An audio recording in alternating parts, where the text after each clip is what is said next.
안녕하세요. 신영걸 교수입니다. 18장 리스 두 번째 시간인데요.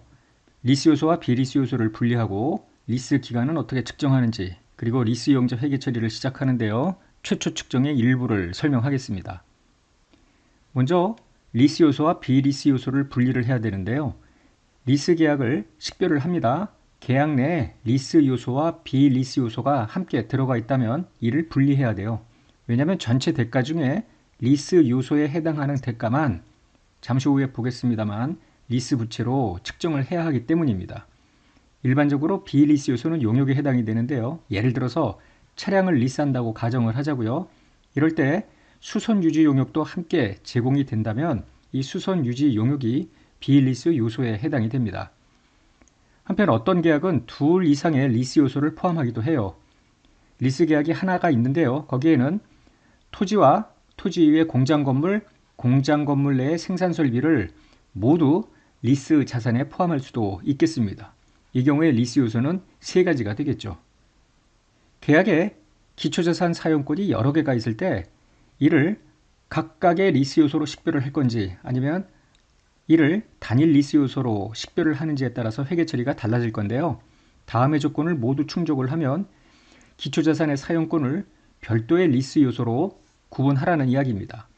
리스용자가 기초자산 그 자체를 사용해서 효익을 얻거나 리스용자가 쉽게 구할 수 있는 다른 자원과 함께하여 효익을 얻을 수 있고요. 두 번째로는 그 기초자산은 다른 기초자산에 대한 의존도나 상호 관련성이 매우 높지 않을 경우에는 해당 기초자산 사용권을 별도의 리스 요소로 구분하라는 것이죠.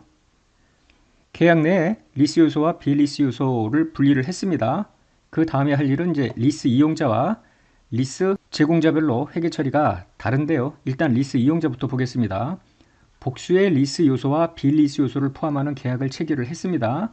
그렇다면 리스 요소의 상대적 개별 가격과 비리스 요소의 통합 개별 가격에 기초해서 계약 대가를 각 요소에 배분을 해야 됩니다. 이때 상대적인 개별 가격이라 함은 리스 제공자나 이와 비슷한 공급자가 개별적으로 부과할 가격을 기초로 해서 산정을 하는데요. 만약에 관측 가능한 개별 가격을 쉽게 구할 수 없다면 별도로 개별 가격을 추정을 해야 되겠습니다.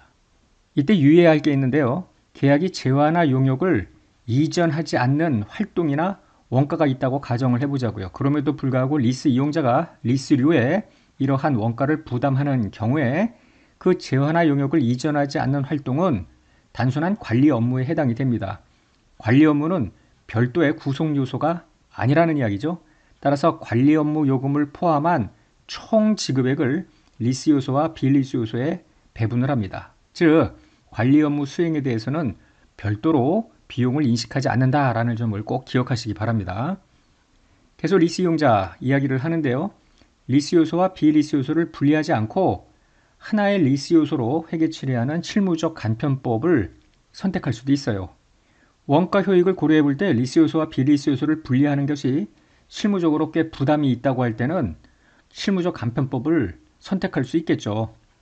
일반적으로 비리스 요소가 상대적으로 적을 경우에 실무적 간편법을 선택할 거예요. 왜냐하면 리스 요소를 리스 부채로 인식하고 비리스 요소는 별도로 비용 처리를 해야 되는데 비리스 요소가 많을 경우에는 실무적 간편법을 적용할 때 리스 부채를 많이 인식하게 될 거 아니에요. 따라서 이러한 실무적 간편법은 일반적으로 비리스 요소가 상대적으로 적을 경우에 선택할 가능성이 높죠.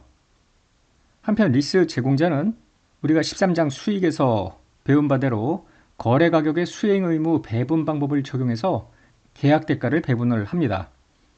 이때 유의할 점은 리스 제공자의 경우에는 리스 요소와 비리스 요소를 분리하지 않는 실무적 간편법을 선택할 수 없다는 것입니다.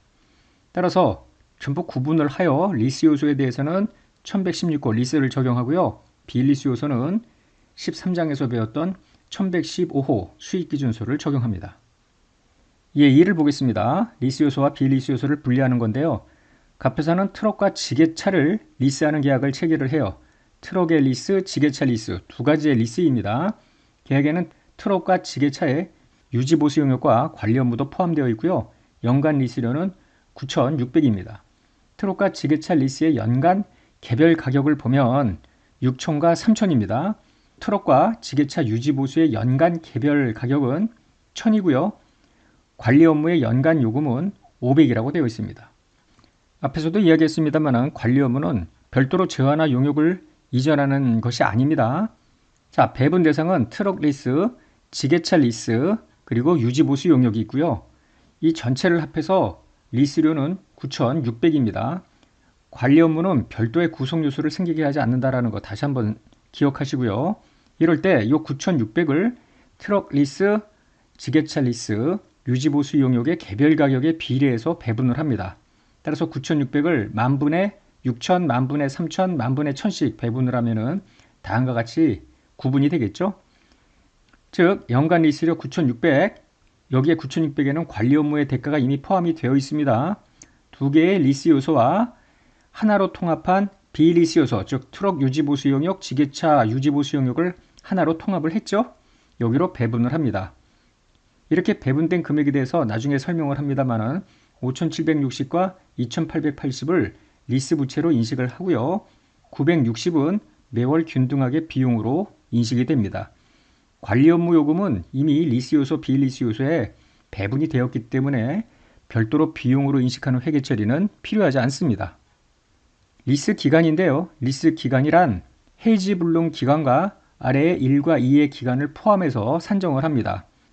이런 리스 이용자가 리스 연장 선택권을 행사할 것이 상당히 확실한 경우에 그 선택권의 대상 기간입니다. 예를 들어서 리스 기간이 5년인데 리스 종료 시에 2년을 더 연장할 수 있어. 근데 이 연장 선택권을 행사할 가능성이 상당히 확실하대요. 그럼 처음부터 7년을 리스 기간으로 보라는 이야기입니다.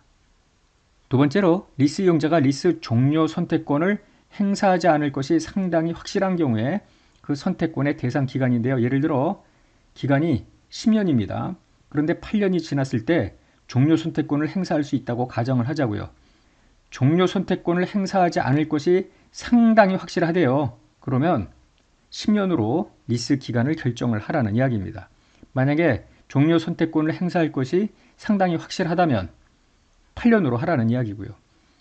리스 기간의 변경인데요. 해지 불능 기간이 달라진다면 리스 기간 변경에 해당이 되는데요. 이때 미래 지급할 리스료의 현재 가치가 달라질 거 아니에요. 뒤에서 설명을 하겠지만 리스 기간에 지급할 리스료의 현재 가치가 리스 부채인데 기간이 달라지면은 미래 지급할 리스료가 달라질 거 아니에요. 따라서 리스 부채 재평가라는 회계 처리를 적용을 합니다. 지금까지 리스의 전반적인 기초 개념을 설명을 했고요. 이제 리스 이용자 그리고 리스 제공자로 나누어서 각각의 회계 처리를 살펴봅니다. 먼저 리스 이용자의 회계 처리인데요. 리스 개시일에 최초 측정을 해야 됩니다. 즉 사용권 자산과 리스 부채를 인식하는 것이 핵심인데요. 먼저 리스 약정일과 리스 개시일을 구분해 보겠습니다. 리스 약정일은 리스 계약일과 리스의 주요 조건에 대해서 합의한 날 중 더 빠른 날을 말합니다. 이 약정일에 어떤 계약이 리스인지 또는 리스를 포함하는지를 결정합니다. 이건 지난 시간에 설명을 했죠. 한편 리스 약정일에 리스 제공자가 이것이 운용 리스인지 금융 리스인지 이 날 분류를 결정을 해요. 한편 리스 개시일은 재무제표의 리스 거래를 인식하는 날입니다. 즉 사용권 자산과 리스 부채를 최초로 인식하는 날인데요. 계약서상 리스료가 처음 시작하는 날과 항상 일치하는 것은 아닙니다. 리스 개시일에 기초해서 리스 기간을 판단하는 것입니다. 왜냐하면 리스 기간이 5년이냐 6년이냐 이거를 리스 개시일에 판단을 해야 리스 개시일부터 미래에 지급할 리스료의 현재 가치로 리스 부채를 인식할 수 있지 않겠습니까? 따라서 리스 개시일에 기초해서 리스 기간이 얼마나 긴지 리스 기간이 5년인지 6년인지 등을 판단하는 것이다 라고 이해하면 되겠죠. 리스 부채를 최초 측정을 합니다. 인식면제를 선택하지 않았을 때 리스 개시일에 다음과 같이 분개를 해요. 리스 부채를 인식을 하고 같은 금액으로 사용권 자산을 인식을 해요. 그런데 항상 두 금액이 같지는 않습니다. 먼저 리스 부채를 인식을 하고요. 사용권 자산을 같은 금액으로 인식하되 여기에는 추가로 가감할 금액이 생길 수 있겠습니다. 자, 리스 부채는 리스 개시일 현재 지급되지 않은 따라서 리스 개시일 이후에 지급할 그렇게 이해를 하면 되겠죠. 리스 개시일 현재 지급되지 않은 미래 리스료를 적절한 할인율을 적용해서 계산한 현재 가치로 측정을 합니다. 이때 현재 가치 계산 시의 할인율은 리스 제공자의 내재 이자율이고요. 내재 이자율을 쉽게 산정할 수 없으면 리스 이용자의 증분 차입 이자율입니다. 리스 제공자의 내재 이자율은 나중에 리스 제공자 회계 처리에서 살펴봅니다만 리스 제공자 입장에서 이번 리스 계약에 따라 본인이 가득하게 될 기대 수익률을 내재 이자율이라고 하는 겁니다. 근데 이를 잘 모르면 리스 이용자가 별도로 이번 리스 자산을 차입을 하여 취득을 한다면 추가로 부담했을 이자율은 얼마인가? 그 증분 차입 이자율로 할인하도록 하는 거죠. 자, 여기서 핵심이 뭐냐면 리스 개시일 현재 지급되지 않은 리스료의 현재 가치로 리스 부채를 측정을 하라고 했으니 이 지급되지 않은 리스료에 포함되는 항목이 무엇인지를 정의를 해야 될 거 아니에요. 그것이 바로 리스 부채 최초 측정에 포함되는 리스료 해서 모두 5가지입니다. 고정 리스료입니다. 예를 들어 리스 계약이 매년 매월 100씩 지급한다 할 때 고정된 리스료를 의미하고요. 리스료가 매번 바뀔 수도 있어요. 변동 리스료. 근데 바뀐다고 해서 무조건 변동 리스료가 아니라 인덱스, 지수나 레이트, 요율, 이율에 따라서 달라지는 리스료를 변동 리스료라고 합니다. 잔존 가치를 보증을 하는 경우가 있겠는데요. 이것은 뭐냐면 예를 들어 지금 가치가 1000짜리 리스 자산을 이용자한테 이전을 했어요. 철저하게 제공자 입장인데요. 3년을 쓰고 다시 받기로 했어. 그런데 이 리스 이용자가 이전받은 이 자산을 엉망으로 썼어. 3년 뒤에도 꽤 경제적 효익이 남아있을 줄 알았는데 거의 폐품이나 다름이 없어. 이러면 리스 제공자 입장에서 상당한 리스크를 부담하는 거 아니에요. 따라서 나중에 리스 자산을 돌려받을 때 감정을 하여 지금 예상하는 잔존 가치에 미달하면 네가 차이만큼 갚아내라. 이렇게 요구할 수 있겠는데요. 그게 바로 잔존 가치 보증입니다. 따라서 이 잔존 가치 보증 계약이 들어갈 경우에 리스 이용자가 나중에 지급할 것으로 예상되는 금액, 이것도 리스료에 포함을 합니다. 한편 리스 이용자가 매수 선택권을 행사하도록 계약을 맺었다 칩시다. 예를 들어 3년짜리 리스인데 3년 뒤에 가서 소정의 금액으로 그 자산을 매수할 수 있는 권리가 있는데 그 권리를 행사할 것이 상당히 확실하대요. 그러면 매수 선택권 행사 금액도 리스료의 일부로 보고 리스 부채 최초 측정에 포함하라는 것이죠. 마지막으로 리스 기간이 이용자의 종료 선택권 행사를 반영하는 경우에 종료하기 위해서 부담하는 금액, 예를 들어 리스 기간이 5년인데 4년 차 때 리스를 종료할 수 있어. 이때 위약금이 당연히 들어가겠죠. 그런데 종료 선택권이 행사될 가능성이 높아. 그러면은 이때 위약금까지 리스료에 포함을 시켜서 최초 리스 부채를 측정하라는 이야기입니다. 나중에 보겠습니다만은 최초로 인식한 후에 고정 리스료를 제외한 나머지는 변동될 수 있겠는데요. 그때 리스 부채 재평가라는 회계 처리를 하면 되겠습니다. 고정 리스료와 관련하여 추가로 더 설명을 하겠습니다.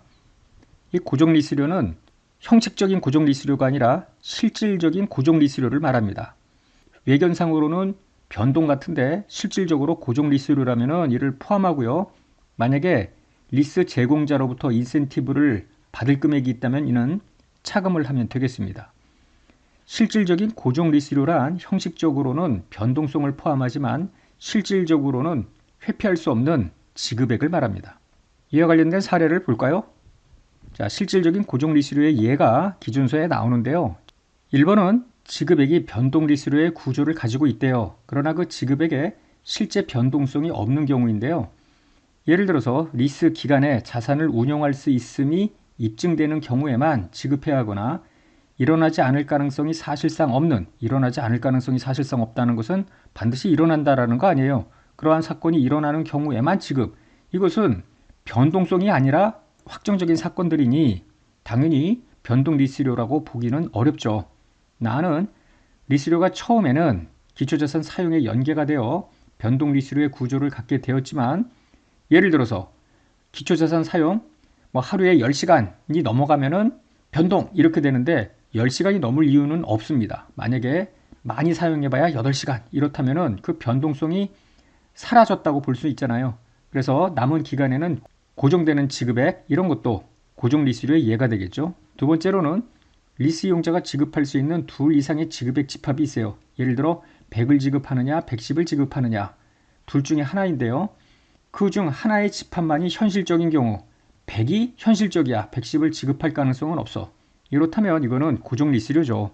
3번 리스 이용자가 지급할 수 있는 둘 이상의 현실적인 지급액 집합들이 있으나 적어도 그 중 하나의 집합을 반드시 지급해야 되는 경우가 여기에 해당이 되겠습니다. 이 상과 관련해서 예를 들어 리스 기간을 2년 연장을 하는 경우 연장 기간 동안 매년 1000씩 리스료를 지급하거나 또는 기초자산은 1800에 구매하는 것 중 하나를 선택할 때 1000과 1800 금액이 다르지만 변동성이 있는 건 아니잖아요. 어느 것을 선택하든 고정된 금액이 나갈 것이기 때문에 실질적인 고정 리스료를 포함하는 것으로 봅니다. 3번을 볼까요? 고정 리스료 사례인데요. 갑회사는 기계장치를 리스를 합니다. 리스료는 기계장치 사용 시간당 100원을 지급하되 1년에 최소 30만 원은 지급하기로 되어 있습니다.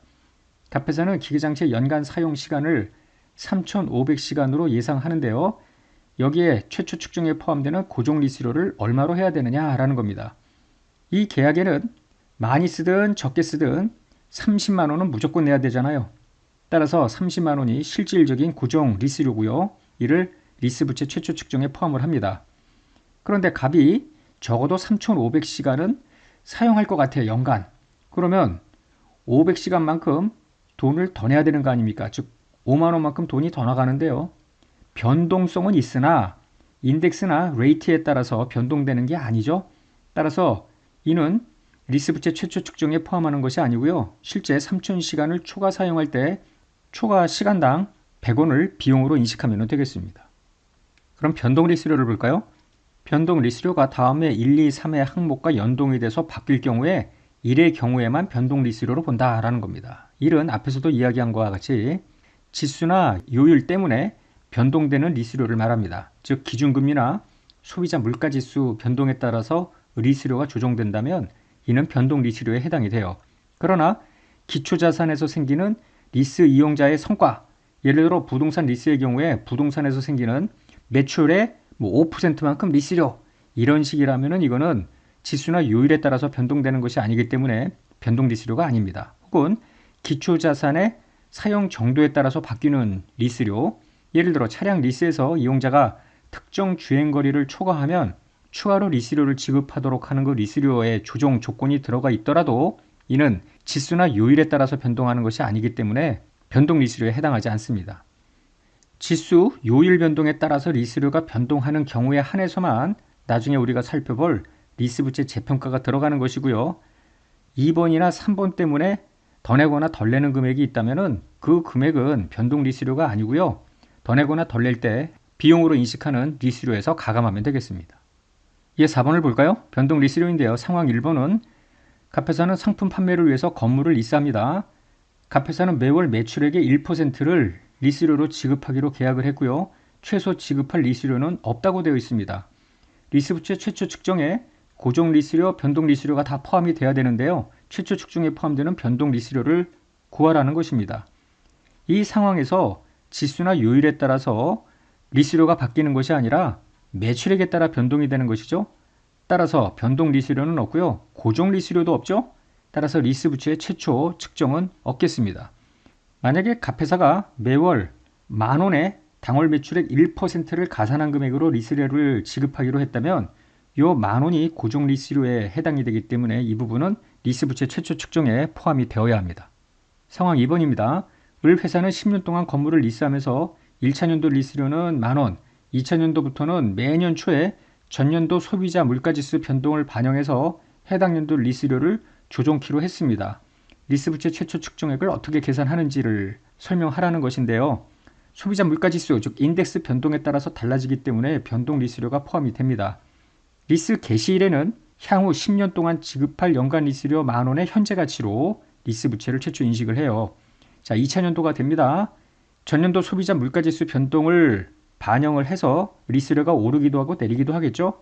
만약에 2000년도 초에 리스료를 1600으로 조정을 했다고 하면 이때 리스 부채는 향후 9년 동안 1600씩 9번 나갈 거 아니에요. 그 금액의 현재 가치로 리스 부채를 재평가합니다.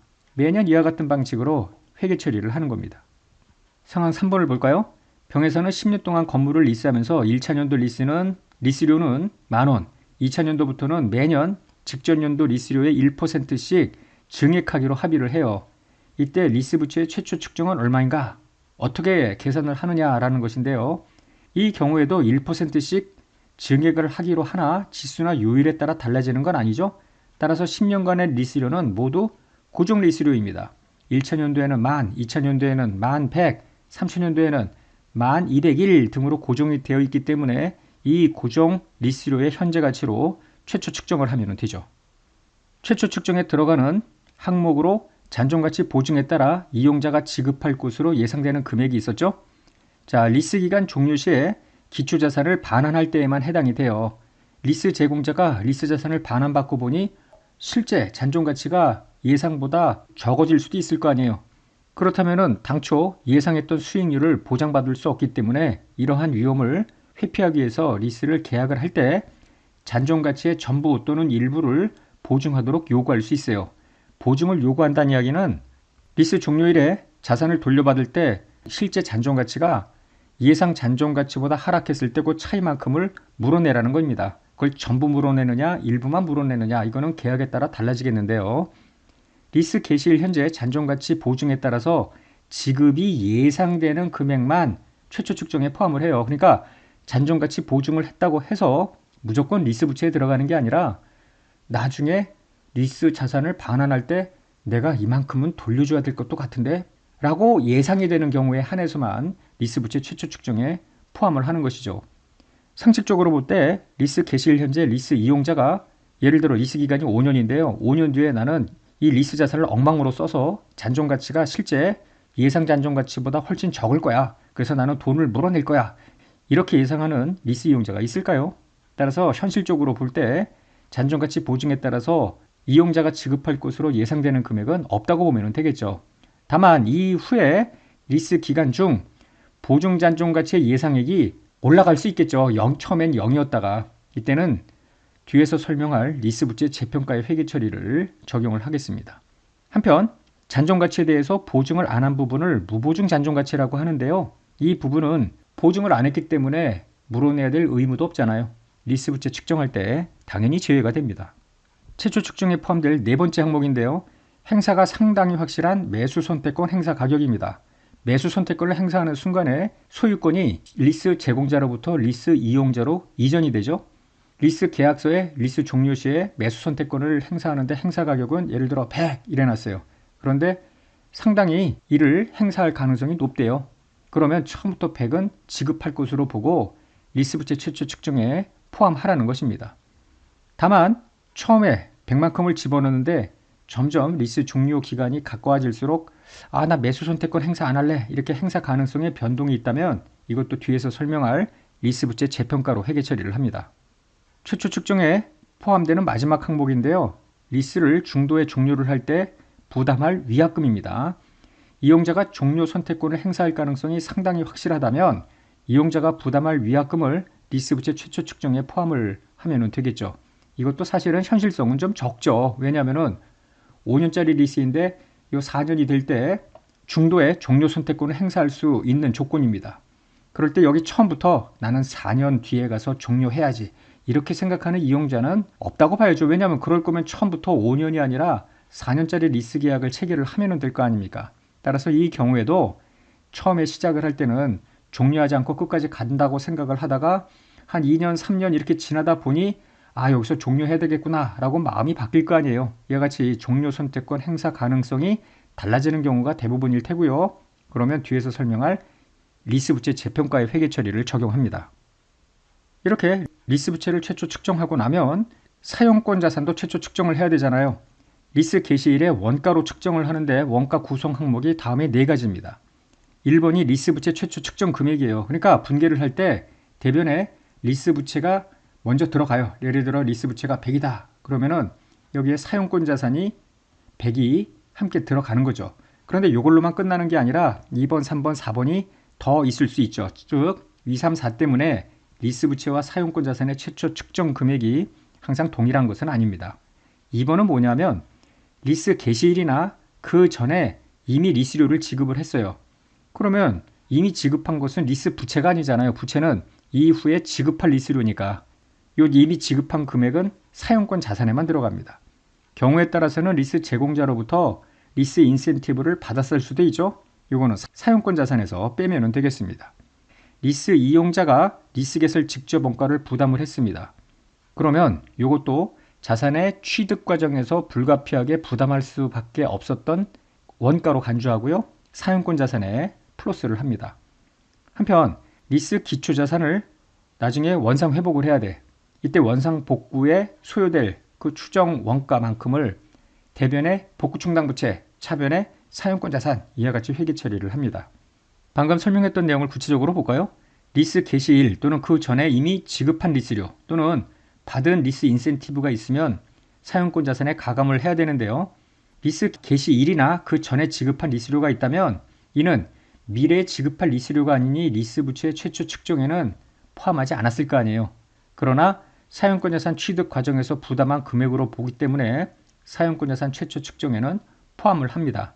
그러나 리스 개시일이나 그 전에 제공자로부터 받은 리스 인센티브가 있었다면 이는 사용권 자산 인식 금액에서 빼면 되겠습니다.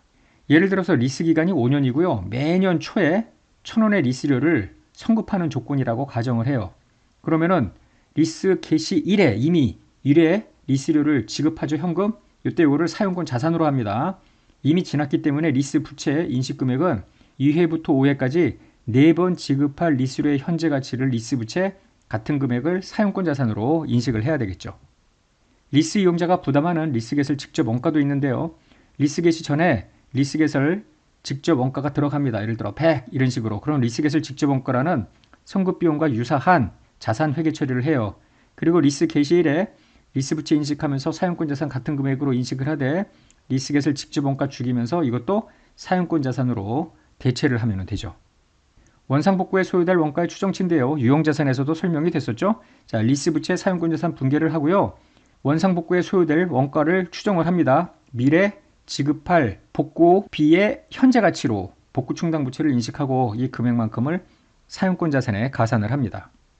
한편 기초자산의 건설이나 설계에 관련된 원가를 리스 이용자가 부담을 할 때는 어떻게 하느냐라는 건데요. 이는 리스겟을 직접 원가에 정의를 충족하지 못하기 때문에 사용권 자산 측정에서는 제외를 합니다. 이 경우에 적용할 수 있는 다른 기준서, 예를 들면은 1016호 유형자산 등을 적용을 해서 별도의 자산으로 인식을 하는데요. 리스 계량 자산 등으로 인식을 해요. 대표적인 사례가 건물을 리스하고 인테리어 원가가 상당히 들어갈 수가 있겠죠.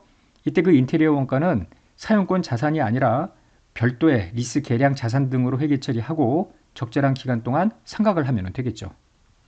지금까지 설명했던 내용을 기초로 해서 연습을 해보자고요. 예제 2번인데요. 사용권 자산과 리스 부채 최초 측정입니다. 갑회사는 1년 초에 다음과 같은 조건으로 리스 계약을 체결을 하고 기기장치를 리스합니다. 리스 기간은 1년도 1월 1일부터 5년도 말까지고요. 연간 고정 리스료가 10만입니다. 할인율을 보면은 내재 이자율은 쉽게 산정할 수 없었대요. 그렇다면 리스 이용자의 증분 차입 이자율로 할인을 하면 되겠습니다. 5%. 물음은 고정 리스료를 매년 12월 말 지급 조건, 매년 1월 1일 지급 조건으로 구분해서 리스 부채 최초 측정 금액을 계산을 하라는 겁니다. 먼저 말일자 지급이면은 리스 부채 X1년 1월 1일 날 최초 측정은 얼마인가? 1년 뒤, 2년 뒤, 3년 뒤, 4년 뒤, 5년 뒤 10만 원씩 5번 지급하죠. 5% 연금연가 계산을 곱해서 432948만큼 리스 부채 같은 금액을 사용권 자산으로 인식을 하죠. 실무에서는 성급 조건이 대부분이겠죠. 고정 리스료를 매년 1월 1일에 지급을 합니다. 그럼 리스 부채는 리스 개시일 이후 지급할 리스료 4번을 지급해야 되잖아요. 10만 원씩 4번 지급입니다. 5%를 적용하는 연금연가계수 354595입니다. 1회 리스료는 이미 현금 나가면서 사용권 자산이고요. 10만 원씩 4번 지급하는 의무를 리스 부채 사용권 자산 이와 같이 회계 처리를 하는 것이죠. 만약에 리스 인센티브를 현금으로 수취했다면 현금 사용권 자산 이와 같은 분개를 합니다. 물음 2번입니다. 물음 1번에 추가하여 갑회사가 리스 종료일에 리스 자산을 5만 원의 행사 가격으로 매수할 수 있는 매수 선택권을 갖고 있다 가정하자고요. 이때 이 권리를 행사할 가능성이 상당히 확실하대요. 그럼 5만 원만큼 5년 뒤에 현금이 나갈 것으로 가정하고 리스 부채 최초 측정에 포함을 하라는 거예요. 따라서 5만 원에 기간 5%의 1원의 현가계수를 포함을 하면 되겠습니다. 고정리스료를 매년 12월 말에 지급을 하든 1월 1일에 지급하든 5만 원의 현재 가치를 집어넣으면 되겠습니다. 3번입니다. 물음 1번에 추가해요. 당초 리스 계약에 리스 종료 시 2년의 기간을 연장할 수 있는 선택권이 포함되어 있고요. 연장 선택권을 행사할 것이 상당히 확실하대요. 그러면은 이는 7년짜리 리스로 봐야 되겠죠. 단 연장 기간의 리스료는 변동이 되지 않는다고 했는데요. 고정 리스료가 12월 말일이면 10만 원씩 7번 나가는 걸로 해야죠. 그러나 연초 지급이면은 1회 리스료는 이미 나갔으니까 10만 원씩 6번 나가는 걸로 하여 현재 가치를 계산을 하면 되겠죠. 4번입니다. 물음 1에 추가하여 당초 리스 계약에 다음과 같은 리스 종료 선택권이 포함되어 있고요. 갑회사가 종료 선택권을 행사할 것이 상당히 확실하대요. 종료 선택권 행사 시점이 4년도 12월 말일이래요. 그리고 종료 선택권을 행사할 때 지급할 위약금이 8만 원이 나갈 것 같답니다. 이것도 리스료에 포함을 해야죠.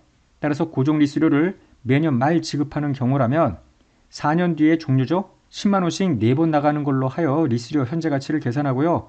8만 원 4년도 말에 나가는 것이죠. 1원의 현가계수를 곱한 금액으로 리스 부채를 최초 인식하죠. 반면에 연초 지급이라면은 처음 지급한 거는 사용권 재산에만 들어가지 리스 부채는 안 들어가죠. 기간 3에 5% 연금 현가계수 8만 원은 기간 4에 5% 1원의 현가계수를 곱한 338141 이 금액이 리스 부채 최초 측정입니다. 마지막 물음 5번입니다. 물음 1에 추가하여 당초 리스 계약에 다음과 같은 잔존가치 보증 조건이 포함이 되어 있는데 종료할 때 지급할 것으로 예상하는 금액은 만이랍니다. 리스 종료 시에 예상 잔존가치는 4만, 보증 잔존가치도 4만인데 지급할 것으로 예상하는 금액이 만 원이라면 이 만 원도 각각 포함을 하면 되는 거예요. 5년 뒤에 나갈 것 같다라는 건데 현실성은 떨어지죠. 문제 계산을 위해서 얘가 잔존가치 보증을 할 가능성이 높다라고 전제를 한 거예요. 그러나 보통 실무에서는 잔존가치를 보증하더라도 처음엔 0이겠지. 그러다가 2년, 3년, 4년 지나면서 보증을 할 것 같네. 그때 리스 부채 재평가를 하면 되겠습니다. 자, 이번 시간 여기까지 하고요. 못다한 예제부터 다음 시간에 이어서 설명을 하겠습니다. 복습 많이 하시기 바랍니다.